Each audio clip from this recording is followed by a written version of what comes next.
देश की राजनीति में उस वक्त हलचल मच गई जब आम आदमी पार्टी के नेता राघव चड्ढा को राज्यसभा से निलंबित कर दिया गया। लेकिन जो सोचा गया था कि वो चुप हो जाएंगे, वही हुआ बिल्कुल उल्टा। राघव चड्ढा ने ऐसा जवाब दिया कि हर कोई सुनकर रह गया दंग। उन्होंने कहा, जिन 3 कार्ड्स का इस्तेमाल करके मुझे सस्पेंड किया। नमस्कार साथियों, कल से मेरे खिलाफ एक स्क्रिप्टेड कैंपेन चलाया जा रहा है। सेम भाषा, सेम बातें, सेम आरोप।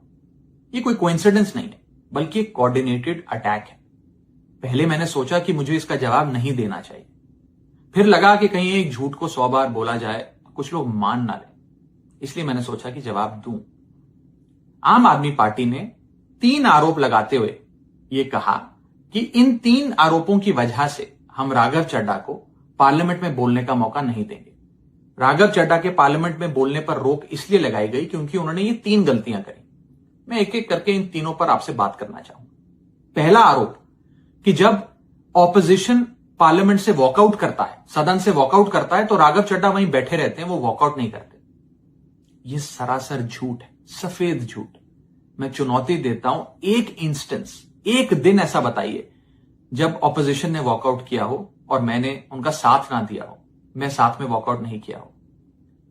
और पार्लियामेंट में तो हर जगह सीसीटीवी कैमरा है, आप सीसीटीवी कैमरा निकाल कर दिखा दीजिए, दूध का दूध और पानी का पानी हो जाएगा। दूसरा आरोप लगाया कि राघव चड्ढा ने चीफ इलेक्शन कमिश्नर के इंपीचमेंट मोशन पर, यानी कि मुख्य चुनाव आयुक्त को हटाने वाली जो याचिका थी, उस पर साइन करने से मना कर दिया। दूसरा सफेद झूठ। ना मुझे आम आदमी पार्टी के किसी भी नेता ने इस मोशन पर साइन करने के लिए कहा, ना औपचारिक तौर पर कहा, ना अनौपचारिक तौर पर कहा। और आम आदमी पार्टी के राज्यसभा में कुल 10 सांसद हैं, जिनमें से 6 या 7 सांसदों ने इस मोशन पर खुद ही साइन नहीं किया। तो भला इसमें मेरी क्या गलती? खाली सारा दोष मुझ पर ही क्यों मढ़ा जा रहा है? और इस मोशन के लिए राज्यसभा में कुल 50 सिग्नेचर चाहिए होते हैं, यानी कि 105 विपक्षी सांसदों में से मात्र 50 सिग्नेचर से ये याचिका पूरी हो जाती। तो इतना शोर क्यों? और तीसरा आरोप जो मुझ पर लगाया गया वो ये था कि राघव चड्ढा डर गए हैं और इसलिए वो बेकार मुद्दे उठाते हैं। पहली बात मैं बता दूं कि मैं पार्लियामेंट में शोर मचाने, चीखने, चिल्लाने, माइक तोड़ने या गाली देने नहीं गया। मैं वहां पर जनता के मुद्दे उठाने गया हूं, लोगों की बात करने गया हूं। और मैंने कौन सा मुद्दा नहीं उठाया?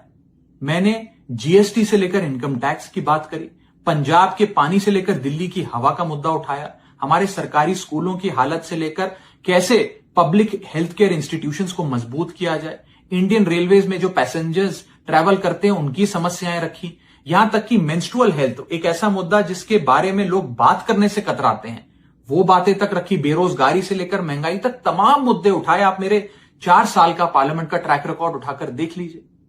और मैं पार्लियामेंट में इंपैक्ट क्रिएट करने गया हूं, मैं पार्लियामेंट में रकस क्रिएट करने नहीं गया। ये टैक्स पेयर के पैसे से जो पार्लियामेंट चलती है, उस टैक्स पेयर के मुद्दे उठाने में पार्लियामेंट में गया हूं।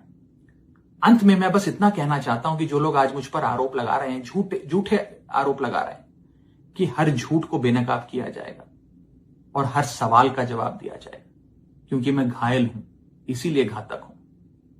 कमेंट में जरूर बताएं।